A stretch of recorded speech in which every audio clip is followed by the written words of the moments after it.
वालेकुम स्टूडेंट्स। आज हम स्टार्ट करेंगे एक्सरसाइज 12.1।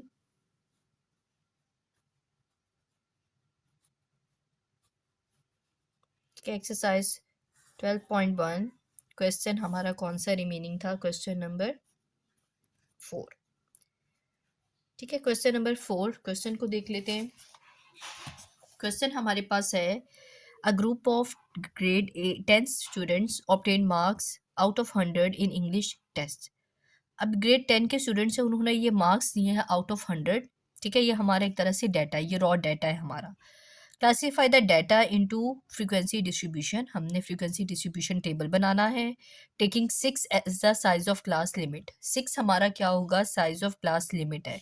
इस वाले डाटा को हम बाद में देखेंगे, पहले हम फ्रीक्वेंसी डिस्ट्रीब्यूशन टेबल बनाएंगे।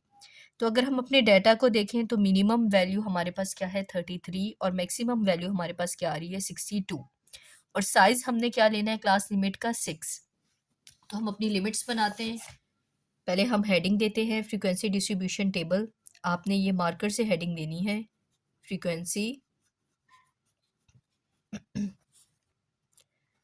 डिस्ट्रीब्यूशन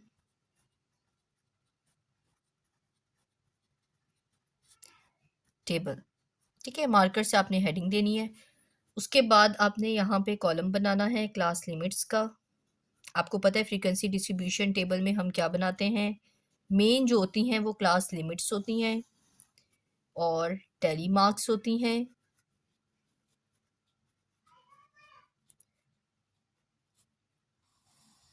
और फ्रीक्वेंसी होती है। हमने जो इससे पहले क्वेश्चन किया था उसमें हमने फ्रीक्वेंसी पॉलीगॉन बनाना था, तभी हमने क्या फाइंड किया था? Mid point. ठीक है, इसमें हमने हिस्टोग्राम बनाना है, तो वो हम एंड में डिस्कस करेंगे कि इसमें फिर हमें क्या चीज़ ऐड करनी पड़ेगी। पहले हम क्लास लिमिट्स बना लें।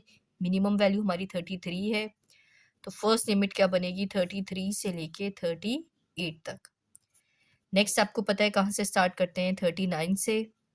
39 से आप 6 वैल्यूज काउंट करें। 39, ठीक है, 39, 40, 41, 42, 43, 44। तो ये कहाँ तक बनेगी? 44 तक। नेक्स्ट लिमिट क्या होगी? 45 ऑनवर्ड। 45 से 6 वैल्यूज काउंट करें। 45, 46, 47, 48, 49, 50। ये 50 तक बनेगी। नेक्स्ट काउंट करें 51 से लेके 51, 52, 53, 54, 55, 51, 52, 53, 54, 55 और 56।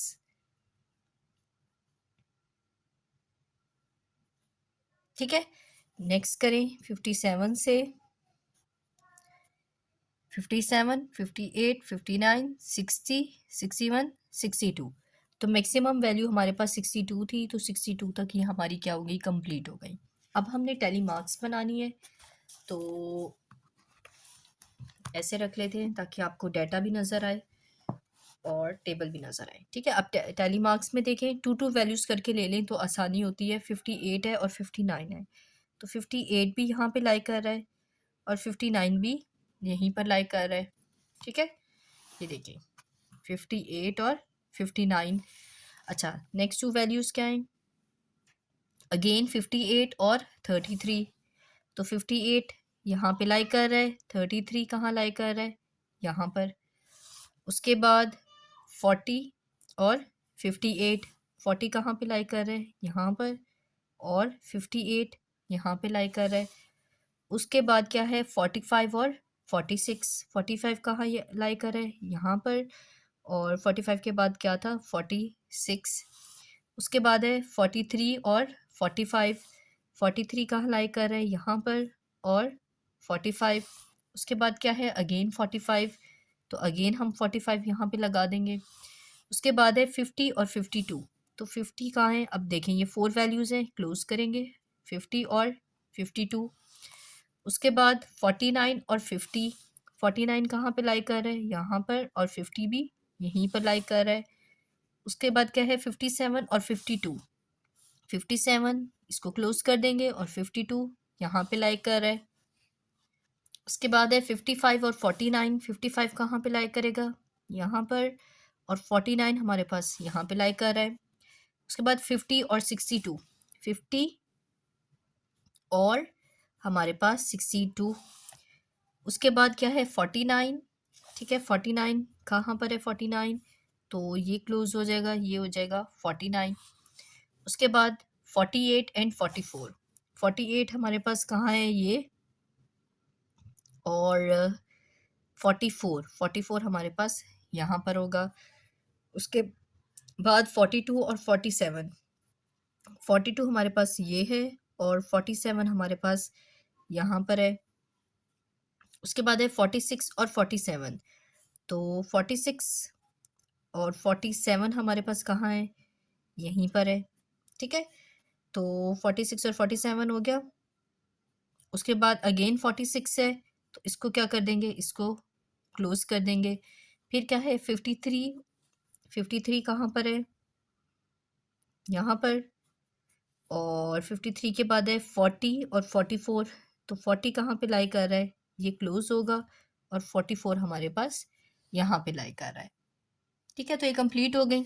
अब फ्रीक्वेंसी सिंपली लिख दें, इसकी फ्रीक्वेंसी है 1, इसकी 5 और 1 6 5 10 15, उसके बाद 3 और 1 5 और 1, ठीक है 6।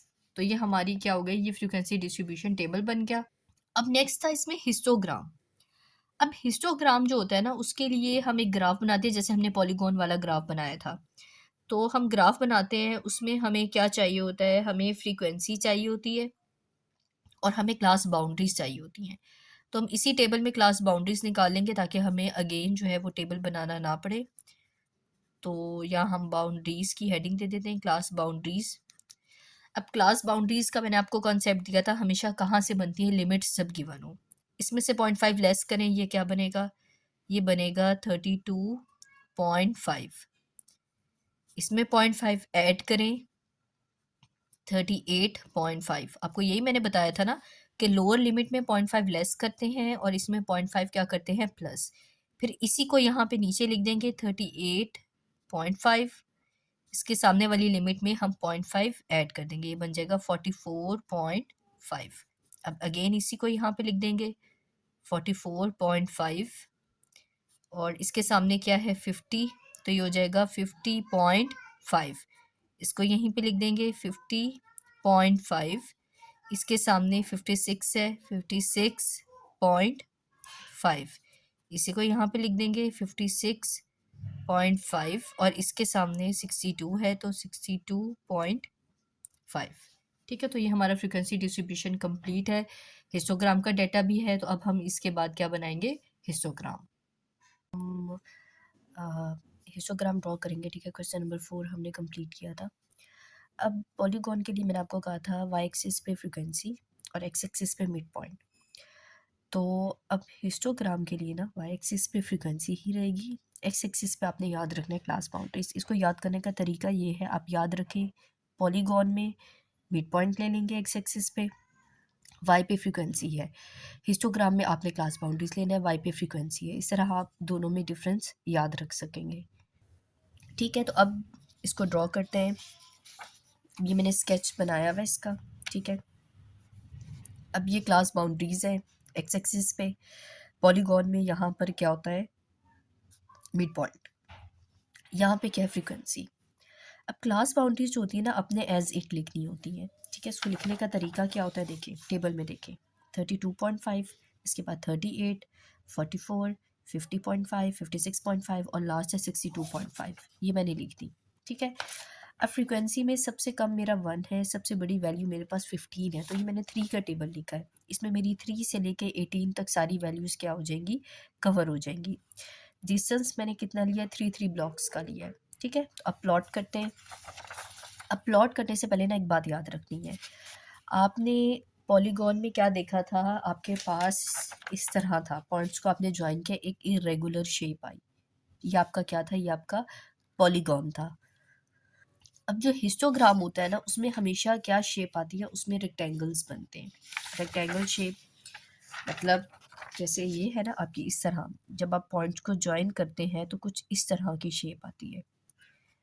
तो शेप्स आप याद रखोगे ना, पॉइंट्स को मैच करना आपके लिए क्या हो जाएगा, आसान हो जाएगा। हिस्टोग्राम में रेक्टेंगल्स होते हैं, पॉलीगॉन में इरेगुलर शेप होती है और पॉइंट्स को आप क्या करते हैं, आपस में ज्वाइन करते हैं। अब मेरे हिस्टोग्राम में देखें, 32.5 है, इसके सामने फ्रीक्वेंसी 1 है। अब ये 32.5 है, 1 कहाँ लाई करेगा, इससे ऊपर। तो मैं अपने पास एक रेक्टेंगल शेप बनाऊंगी यहाँ से यहाँ तक। अब मैंने इस तरह क्यों बनाया, 32.5 के सामने 1। अब मैंने इन दोनों को इसलिए ज्वाइन किया कि 1 के सामने रेंज है 32 से लेके 38 तक, आपने क्या करना है, ज्वाइन। तो ये मैंने 32 से लेके 38 को क्या कर दिया, ज्वाइन। अब सेकंड पॉइंट देखें, 38.5 के सामने है 6। अब ये मेरे पास 38.5 है।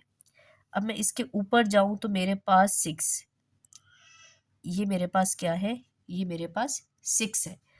अब 38.5 से लेके कहाँ तक पेयर है मेरे पास, 44 तक। इसका मतलब है मैंने ये रेक्टेंगल बनाना है 38 से लेके 44 तक। आपने इसको स्केल से बनाना है ताकि आपके पास ये थोड़ा सा टेढ़ा ना बने, ठीक है। 38 से लेके 44 तक। अब 44 पे मेरे पास क्या पॉइंट है, ये एक्स एक्सिस है मेरा। 44 पे मेरे पास पॉइंट है 15। अब मैं 15 ढूंढूंगी किधर है, ये मेरा 15 है, ठीक है। बल्कि मैं स्केल से ही ज्वाइन कर लेती हूँ, नीटनेस आ जाएगी।